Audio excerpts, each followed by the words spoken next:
सभी पूर्व सैनिकों को राम राम। देखिए आज 12 मार्च और धरने का 387 डेज। सदैव की बात ये हमारे जो है मांग उच्चतम न्यायालय के 3 सेवानिवृत्त न्यायाधीशों की कमेटी बनाई जाए, जिसका चयन उच्चतम न्यायालय के मुख्य न्यायाधीश करे और उसके संदर्भ की शर्तें हमारी मांगे हों तथा वह 3 माह में अपनी रिपोर्ट दें। और साबका सैनिक संघर्ष कमेटी का हार्दिक अभिनंदन का बैनर और ये हमारी विसंगतियों का बैनर और ये जंतर मंतर का नज़ारा।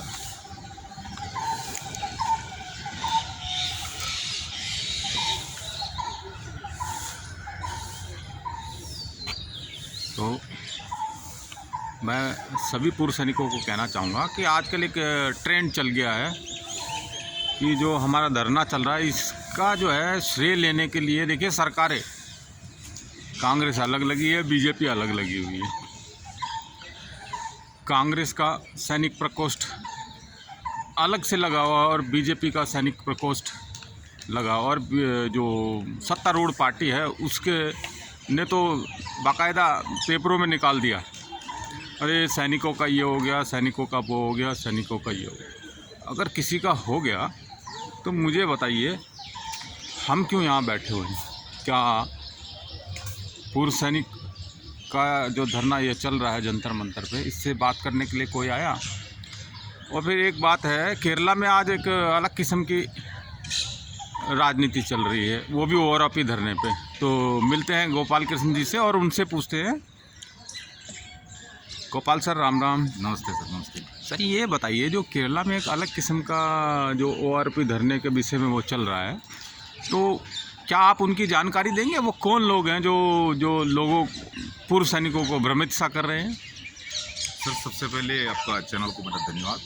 देश भर में जो पूर्व सैनिक बैठा है, जो हमारा जो जंतर मंतर का जो हालात को हर रोज़ सुनने के लिए तैयार बैठा है, मैं उनके लिए कह रहा हूँ, उनके लिए सबको नमस्कार कर रहा हूँ। और ये आपने सवाल पूछा है, एक तो मेरा पहले ये बता रहा हूँ, एक तो राजनीति के ऊपर मेरे को इतना ज़्यादा नॉलेज नहीं है, लेकिन फिर भी पूर्व सैनिकों के बीच में जो राजनीति आया हुआ है, 1 साल से हमने यहाँ पर देखा। यहाँ पर हमारा आंदोलन कंटिन्यूस चला था। 1 साल के अंदर कई जो स्टेट से हमारे पास यहाँ पर पूर्व सैनिक आए थे। जैसे मान लो जो हमारे पास हमारे देश में 28 स्टेट्स है, राज्यों है हमारे पास, और 8 केंद्र शासित जगह भी है। तो हमारे पास अंडमान निकोबार द्वीप से भी हमारे पास यहाँ पर लोग आए थे। यहाँ पर हमारा मंच को संभाल के, मतलब 3 दिन यहाँ पर रह के गए थे, वो भी हमको सहयोग किया। नॉर्थ ईस्ट से भी लोग आए थे, और ज़्यादा लोग यहाँ पर पंजाब, हरियाणा, यूपी, एमपी और अपना हिमाचल और जम्मू कश्मीर यहाँ पर आके अपना सहयोग करके भी गए। और चेन्नई से भी लगे हैं हमारा जोवा, हमारा प्योर है, मतलब सबका सैनिक संघर्ष कमेटी का उसी बायलॉज के हिसाब से उन्होंने अपना राजनीतिक और अफसरों को बाहर करते हुए अपना संगठन बनाया है, वो भी हमारे साथ में सक्रिय होकर काम करता है। अब रह गया, आपने जो एक सवाल पूछ रहा है जो केरल का, हमने देखा हमारे एक राजीव चंद्रशेखर है जो केंद्र का मिनिस्टर है, भाजपा से है, और वो एमपी है प्रेजेंट। अब हमें सुनने में आया था 2024 का जो चुनाव में वो मतलब बीजेपी का टिकट में वो केरल का त्रिवेंद्रम से वो अपना चुनावी मैदान में आ रहा है। तो उनका चुनाव का प्रचार हो रहा है एक तरह से, तो हमारा पूर्व सैनिक उसको प्रचार भी कर रहा है। तो आपको खुद ही पता है, 2-3 दिन पहले, करीब 1 हफ्ते के अंदर हमारे पास एक ऑडियो मिला था केरला भाषा का। एक ने एक ऑडियो डाला, उन्होंने ये कहा जो जंतर मंतर में जो बैठा हुआ है, घुसपैठ करके बैठा हुआ है, आतंकवादी बैठा हुआ है। हमारे एक पूर्व सैनिक ने कहा है जो इसलिए वहाँ का बारे में आप गलत जो प्रचार हो रहा है, जो कि वहाँ पर उस जो क्या बोलता है खालिस्तान उग्रवादी बैठा हुआ। तो देखो, मैं तो खालिस्तान उग्रवादी है इसका मतलब। और उसी जैसा जो हमारा जो सबका सैनिक संघर्ष कमेटी यहाँ पर ये 1 साल से बैठा है, तो 1 साल से इनको बैठने के परमिशन देना और जेल में ना बंद करना, और 500 मीटर दूरी पर हमारा जो पार्लियामेंट होते हुए भी, हमारा राष्ट्रपति होते हुए भी, जो हमें चुपचाप 1 साल से छोड़ कर रखना, जो कि हम आतंकवादी होते हुए इतना बड़ा खतरा, अभी जो खुफिया विभाग जितना भी है सब फेल, ऐसे जैसे एक एक्सर्विसमैन का ही बॉडी होता। अब जो आपने ये सवाल पूछ रहा है तो मेरे पास ये याद आया, जो राजीव चंद्रशेखर के बारे में जो एक डॉक्यूमेंट्री तैयार हो गया करीब 30 मिनट का है, वो उसी के अंदर व्हाट्सएप ग्रुपों के अंदर उसी व्यक्ति ने डाला था। तो एक बात है, राजनीति किसी का भी हो, वो एयर कमांडर का बेटा है, आर्मी का, एयरफोर्स का एक अफसर का बेटा है। तो आप सब जानते हो अफसर लोग भी अपना अफसर का बेटे को आगे ले जाने के लिए क्या क्या करता है। हो सकता है वो जो जिसने उनका हाथ में वो वीडियो मिला है, किसी अफसर ने उनको दे दिया होगा, आप अपना जो ग्रुप में डालो। उसके बाद जंतर मंतर में जो आंदोलन 1 साल से जो चल रहा है उसको नेगेटिव करके बात कर लो करके उनको बोला है, तब उसने बोला जंतर मंतर में जो बैठा हुआ है वो पूरा आतंकवादी है। और जो राजीव चंद्रशेखर का जो वीडियो उठा कर डाला, उसका इतना प्रचार उसी ने ही कर रहा है, उसी ने ही डाला उसके अंदर, उन्हीं के लेवल में उनके पास वो किसी अफसर ने दे दिया होगा। तो हम ये नहीं बोल रहा हूँ, राजनीति है, 2024 का जो अपना घोषणा भी होने वाला है, अभी सरकार भी बनेगी। हमारा तरफ से तो प्रधानमंत्री की कुर्सी में, रक्षा मंत्री की कुर्सी में या राष्ट्रपति की कुर्सी में, होम मिनिस्ट्री की कुर्सी में कोई भी बैठने तो एक्सवाइज है, हमें कोई मतलब नहीं है। न बीजेपी बैठे, कांग्रेस बैठे और बैठे, मोदी साहब बैठे, राहुल साहब बैठे, हमें कोई मतलब नहीं है। हम तो देश के पूर्व सैनिक हैं, हमें उस कुर्सी खाली नहीं रहना चाहिए। उस कुर्सी पे हिफाजत के साथ जो भी बैठे सवाल हम उनसे पूछेंगे। सवाल तो हम पूछ ही रहा है, 1 साल से पूछ रहा है। यहाँ पर पॉजिटिव कोई भी ऐसे नहीं है। राजीव चंद्रशेखर 2013 में कोश्यारी कमेटी लाया, उसके अंदर बोला, उन्होंने भी उसके अंदर बोला। कोश्यारी कमेटी में ये भी एक रूलिंग है, जो किसी भी डिपार्टमेंट के लिए, केंद्र गवर्नमेंट का किसी भी डिपार्टमेंट के लिए OROP लागू नहीं है। OROP केवल सिपाही से लेकर सूबेदार मेजर रैंक तक ही लागू है। बाकी किसी भी डिपार्टमेंट में कोई रैंक को, अगर कोई भी डिपार्टमेंट को कोई अधिकारी को ये लागू नहीं है, जो कि वो 58-60 की उम्र में पेंशन आता है। वो कोश्यारी कमेटी के अंदर जो भी लिखा है उसके खिलाफ हमारा OROP 1 और OROP 2 निकल के आया। हमारा जो आतरेज एक वर्ग को उसके अंदर OROP नहीं मिला, हमारे JCO रैंक को। हमारे JCO रैंक में एक सूबेदार मेजर ऑर्डिनरी कैप्टन का भी एक रैंक लेकर आया, 20 साल हो चुका है, उसके लिए कोई टेबल तक नहीं बनाया। और उसके बाद 2014 के बाद जो प्रीमेचर रिटायरमेंट का नाम लेकर एक टीम को तो वंचित करके रखा। जो राजीव चंद्रशेखर जी ने OROP के लिए बहुत कुछ किया करके हमारा पूर्व सैनिक उसके ऊपर प्रचार कर रहा है। हमने उसके अंदर देखा, उसके अंदर करीब 4 लाख से भी ऊपर व्यूअर वो क्रॉस कर चुका है।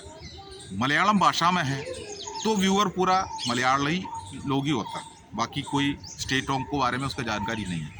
तो मैं एक बात बता रहा हूँ, अगर चुनाव आता है तो कांग्रेस सोचता है हमारा टिकट किसको देना। आपने पिछला चुनाव में आपने देखा 2019 में कांग्रेस का जो मेन लीडर राहुल गांधी को उन्होंने अमेठी में टिकट ना देते हुए उनको लेके जाके केरला में रख दिया, जो कि तब वो एक MP है आज, ठीक है। नहीं तो वो MP का सीट भी नहीं मिल सकता था, इसलिए बड़ा प्लानिंग था 2019 वायनाड से लड़ा। उसके बाद वायनाड के लोग और केरला के लोग बोलते हैं वो तो पिकनिक मनाने के लिए, पिकनिक के लिए MP कभी कभी आके जाता है। तो ठीक है, कोई बात नहीं, अब एक्सेस उसके लिए हम ये नहीं बोल। अभी जो राजीव चंद्रशेखर जो बीजेपी के टिकट लेके अब इनको ले जाके अभी त्रिवेंद्रम में रखा, अभी ये ट्रेंड है। अब वो चुनाव लड़े, वो मिनिस्टर बने, हम उसके पीछे नहीं है, लेकिन हमारे लिए कुछ किया है करके अगर वो बोलता है, अगर उसी के बारे में जो झूठ का जो एक्सर्विसमैन उसके साथ में जो पार्टी के नाम लेके जो कर रहा है, उनको ये दिखाई नहीं दे रहा है जंतर मंतर में 1 साल से उन्हीं के साथ में नौकरी किया हुआ लोग यहाँ पर कैसे बैठा हुआ है, हम लोगों के साथ में क्या क्या बर्ताव हुआ है। यही बीजेपी सरकार है, अभी तक यहाँ मुड़ के नहीं देखा है, ठीक है। उनको मुड़ के देखना चाहिए था। राजीव चंद्रशेखर कम से कम बुलाना चाहिए था, कभी बुलाया नहीं है। जो कि जो चुनाव आता है तो वोट लेना है, तो 4 लाख से ऊपर व्यूअर उसके लिए कमेंट्स, नेगेटिव कमेंट्स भी लिख रहा है, कुछ लोग पॉजिटिव भी लिख रहा है। तो मैं उनको कह रहा हूँ देखो, चुनाव है, राजनीति का सबसे तरीका, अगर किसी को अगर जीत हासिल करना है, उनका टिकट केरला में दे दो, वहाँ पर वो जीतेंगे। ये हमने 2019 में देखा है, लेकिन हमारे लिए कुछ किया नहीं। दूसरी बात है सर, मैं XY से किसी पार्टी के लिए बात नहीं कर रहा हूँ, यहाँ पर भी हमने देखा सर, वो अपना रोहित चौधरी साहब है कर्नल, चुनाव का टाइम आ गया, वो एक टोपी लगा के OROP के बारे में बोल रहा है, MSP के बारे में वो बोल रहा है, जो कि हमने यहाँ पर भी देखा है, वो अग्निवीर के पीछे उनको पुलिस अरेस्ट करके भी लेके गया है। बहुत प्रचार हो रहा है। अग्निवीर का प्रॉब्लम कब हुआ था आप ये देखो। अग्निवीर का प्रॉब्लम जो 3-4 साल पहले निकल गया है, जो 2019 में सरकार बनने के बाद जो बच्चे लोगों को जो उन्होंने हॉल टिकट दिया है वो को उन्होंने अग्निवीर की तरफ से दे दिया, तो उन्होंने उसका ज्वाइनिंग नहीं हुआ, सुप्रीम कोर्ट में चला गया। कोई सुप्रीम कोर्ट तो ऐसे होता है, सरकार का जो काम है सरकार से उसका जवाब मांगता है, सरकार जवाब टाल मटोल करके देंगे, नहीं तो प्रचार करके देंगी। तो सरकार कह रहा है तीनों सेना प्रमुखों ने रेकमेंड किया है, सेना हमसे रेकमेंड किया है, बहुत अच्छा है, युवा के लिए बहुत अच्छा एक प्रक्रिया है अग्निवीर का, अच्छा ही यह गिनाया जो सुप्रीम कोर्ट के ऊपर। तो सुप्रीम कोर्ट ने इसके ऊपर फैसला नहीं किया, तो बच्चों का भविष्य खराब। अब वो यहाँ पर आके धरना दे रहा था, कई बार धरना दे रहा, 3-4 साल से धरना दे रहा है। उस टाइम पर रोहित चौधरी साहब इस जगह पर हमने नहीं देखा। मैं आपको राजनीति बता रहा हूँ और कुछ नहीं। हमने 1 साल से हम बैठने की वजह से इस जगह पर क्या हुआ है उसके बारे में बता रहा हूँ। तो रोहित चौधरी साहब उसके लिए 3 साल से 4 साल से मैदान में नहीं था। अब 2024 अभी आ गया, 2-3 महीने के अंदर इलेक्शन होने वाला है, तो कुछ सीट लेना है, किसी को कुछ सीट दिलाना है, तो वो मैदान में उतर गया। अब वो बच्चों को याद आया, अब उनको एमएसपी का याद आया।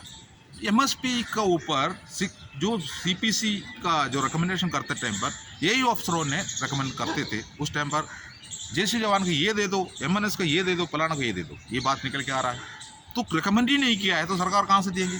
तो ये अभी उनको याद आ रहा है, अब उनका पीछे कुछ लोग रह गए। तो हम लोग ने सबका सैनिक संघर्ष कमेटी ने उनके साथ में लगा हुआ जो दल, कई दल जो है, इन्होंने एक निर्णय लिया है हमारा आंदोलन के अंदर, जो हम कभी भी राजनीति और अफसरों को नहीं लाएंगे, क्योंकि हमको उनसे ऊपर कोई ऐसे विरोध नहीं है। लेकिन हमारा जो आंदोलन है उसके अंदर उनको लाएगा तो कुछ लोग आम आदमी पार्टी में बढ़ जाता है, कुछ लोग मार्क्सिस्ट में बढ़ जाता है, कुछ लोग बीजेपी में बढ़ जाता है, कुछ कांग्रेस में चले जाता है। हमारा एक्सर इसमें को बांटता है, तो हमें इस आंदोलन में बांटना नहीं चाहता। हमारा अफसर को भी आपने देखा होगा, कई जो अफसर कई दल में रहता है, कई राजनीतिक पार्टी में रहता है, लेकिन हक मांगने वाला बात आता है तो उनका यूनाइटेड एक होकर सरकार के सामने फाइल रखता है और सारे पार्टी उसके लिए मदद करता है। ठीक है, सत्ता पार्टी में मदद करता है, विपक्ष में मदद, ये नहीं बोलता है यार तुम हमारा नहीं है, ऐसा नहीं है, उसमें एकता है। लेकिन हमारा में ये ऐसे बटा हुआ है, राजनीति तो पता ही नहीं है, जो कि फौज में रहते टाइम पर राजनीति होता नहीं है हमारे साथ में, लेकिन बाहर आने के बाद सीखा हुआ राजनीति है ये। तो जो कहना मतलब यही है, राजनीति जो अपना रोहित चौधरी साहब जी कर रहा है, और हमारा इसी जगह पर भी आपने खुद देखा दिल्ली वेटरन्स का जो हमारा नेता है सुरेंद्र पहलवान, उन्होंने एक अलग मंच बना के दूसरी जगह पर बैठा था, राजनीति के पीछे ही थे। राजनीति यहाँ पर नहीं चलेगा, यहाँ भी राजनीति को भाषण नहीं देंगे। हम हमारा हक मांग रहा है, और किसी खास पार्टी का नाम लेकर किसी खास पार्टी के पीछे वार करने वाला जगह ये नहीं है। हम पूर्व सैनिक हैं, इसी के पीछे उनको जो थोड़ा कुछ सबका सैनिक संघर्ष कमेटी का लेवल में वो नहीं आ रहा है, तो उन्होंने सबका सैनिक संघर्ष कमेटी को तोड़ने के लिए उन्होंने यहाँ पर दूसरा मंच बनाया। हर रोज़ 2-2 आदमी के लेकर आके बिठाते थे, भाषण देते थे। तो उस टाइम पर उन्होंने उनका भाषण मैंने सुना, क्योंकि हम 1 साल से रहता ना, तो वो भाषण दे रहा था। हम बीके सिंह साहब का साथ में मेरा फ़ोटो देखा, जो मेरे को जनरल बख्शी साहब का साथ में मेरा फ़ोटो देखा, और अफसरों का साथ में फ़ोटो देखता है तो ये लोग भड़क जाता है मैं राजनीति है, हम कोई राजनीतिक पार्टी से नहीं है, उन्होंने बोला। उस टाइम पर हम भी सोच रहा था बात तो सही होगा, लेकिन जैसे जैसे चुनाव का जो ये अब उन्होंने ये भी क्या कर दिया, जो आम अपना एक हमारा ये आंदोलन को तोड़ने के लिए वीर बहादुर सिंह का जो सोसाइटी, वॉइस सोसाइटी, दूसरा एक मंच बनाया था, और रामलीला मैदान में भी उन्होंने धरना दिया। उसी में हमारा ये दिल्ली वेटरन उसका साथ में थे, रिवाड़ी में धरना दिया तो उनका साथ में। उसके बाद हमारा फेक फेडरेशन बना था, वो बाद में उनका साथ में आ गया। तो हमने ये सब देखा। अभी जो AICC का एक नोटिस देखा हमने, उसी के अंदर उनको चीफ कोऑर्डिनेटर बनाया हुआ है, जिससे हमारा कर्नल रोहित चौधरी के साथ में जो AICC का जो लेटर में है उनका नाम है। तो कोई बात नहीं, उनको पर्सनली है, वो राजनीति में क्यों जा रहा है ये नहीं, लेकिन उन्होंने पहले यहाँ पर जो भाषण दिया मैं उसको ऊपर आ रहा हूँ, क्यों यहाँ पर फिर झूठ क्यों बरसाया। तो हमारा जो नेतृत्व करने वाला आदमी, जो हमारा सबका सैनिक कमेटी कोई बेवकूफ़ नहीं है, तो उन्होंने यहाँ अग्निवीर के खिलाफ यहाँ पर 1 महीना पहले एक धरना हुआ था। उस धरना में स्टेज में खड़ा होकर जो यही जो कोऑर्डिनेटर जो सुरेंद्र पहलवान ने भाषण दिया, हमने ये भी देखा। और जनरल सतबीर सिंह साहब का जो टीम एक वो टॉयलेट के पीछे बैठता है, वो भी टीम यहाँ पर आके उनको मतलब उनके साथ में समर्थन दिया, हमने ये भी देखा। अब मैंने 3-4 दिन पहले देखा है वो कांग्रेस को फिर छोड़ दी, अब वो आम आदमी जो अपना बीजेपी के साथ में मंच में वो धरना देते हमने देखा। तब अभी जंतर मंतर का आंदोलन के बारे में वो बता रहा है, उनको गिरफ्तार कर लिया, उनको ये कर दिया। अब हमारा पक्ष में बात करते हुए भी हमने देखा, जो कि बीजेपी भारतीय जवान किसान पार्टी है, थोड़ा कुर्सी यहाँ का नाम है। तो ये एक राजनीति है। आपको ये भी बता रहा हूँ, उत्तराखंड के अंदर 2 दिन का पहले एक रैली देखा हमने, लोगों ने इकट्ठा हुआ है, लेकिन वहाँ पर जिला सैनिक कल्याण विभाग द्वारा वहाँ पर मुख्यमंत्री द्वारा घोषणा कर रहा है, टेलर मिशन दे दिया लेडीज़ को, जैसे हमारा पुरुष सैनिक वीर नारियों को एक टेलर मिशन दे दिया, सिलाई मिशन। यार भेदभाव कितना हमारे साथ में। अफसर का डेथ हो जाता है तो उनको वाइफ को उन्हीं का सेम परसेंटेज के ऊपर उनको पेंशन दे रहा है, और जवान जेसीओ का डेथ हो जाता है तो उनको वाइफ का आधा पेंशन दे रहा है। यही समानता का मांग हमने यहाँ पर किया, लेकिन उसको ऊपर वहाँ पर नहीं है, टेलर मिशन में देखिए।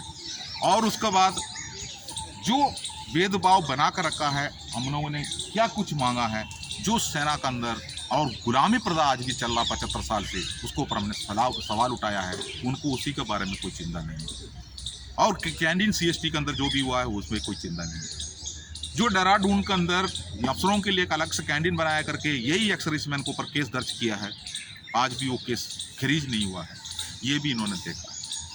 तो अफसर का बेटा राजनीति में उतरता है, उसका प्रचार करने में अफसर का जो अभी देखो राजीव चंद्रशेखर की बात मैं बता रहा हूँ, देखो अगर एक फौजी अफसर का, बड़ा अफसर का बेटा बनकर अगर जन्म लिया है, जब वो गोद में आता ना तब वो उसको पालने वाला काम एक सेवादार करता है।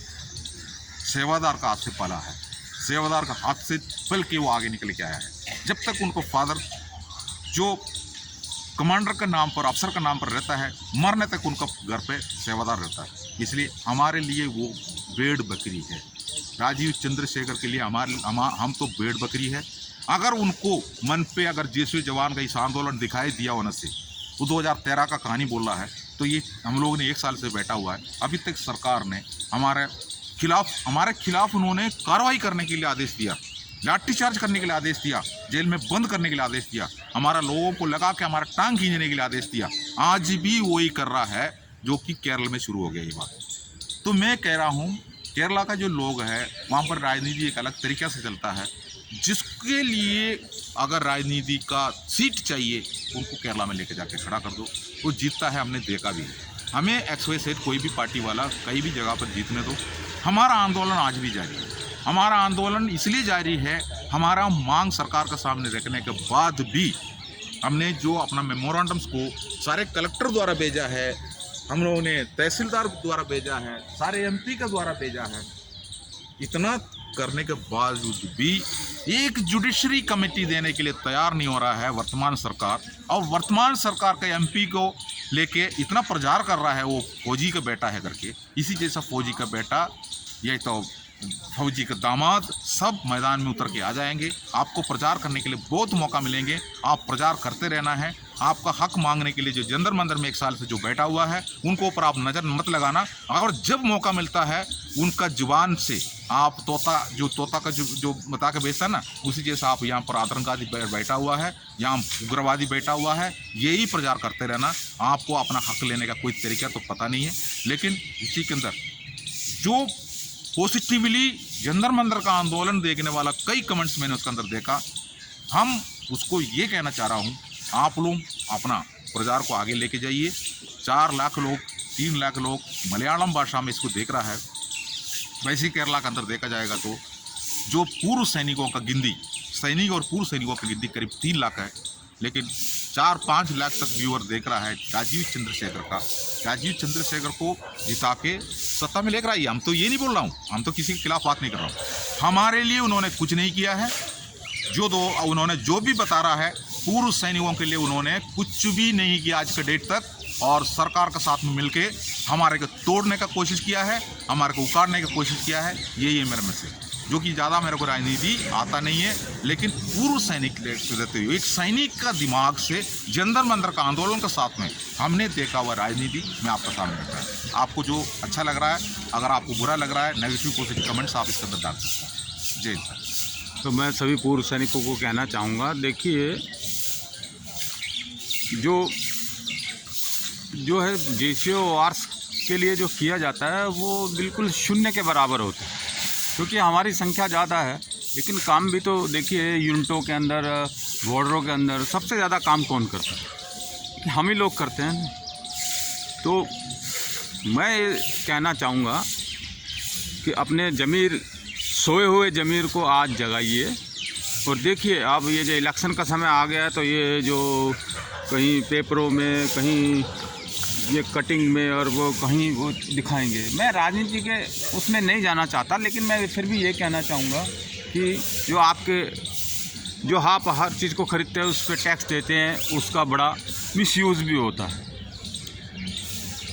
कोई भी सत्तारूढ़ दल हो वो दूसरे विपक्षी दलों को ज़रूर बोलेगा कि ये भाई ऐसा है, लेकिन वो भी वैसे का बहुत गलत इस्तेमाल करते हैं। इसका जीता जागता उदाहरण दिल्ली है। आप यहाँ आएंगे तो आपको सब पता लग जाएगा, बाकी समझदार को इशारा काफ़ी। नमस्कार, जय हिंद। मैं जंतर मंतर से विजय कुमार, गोपाल कृष्ण जी के साथ सभी पूर्व सैनिकों को राम राम।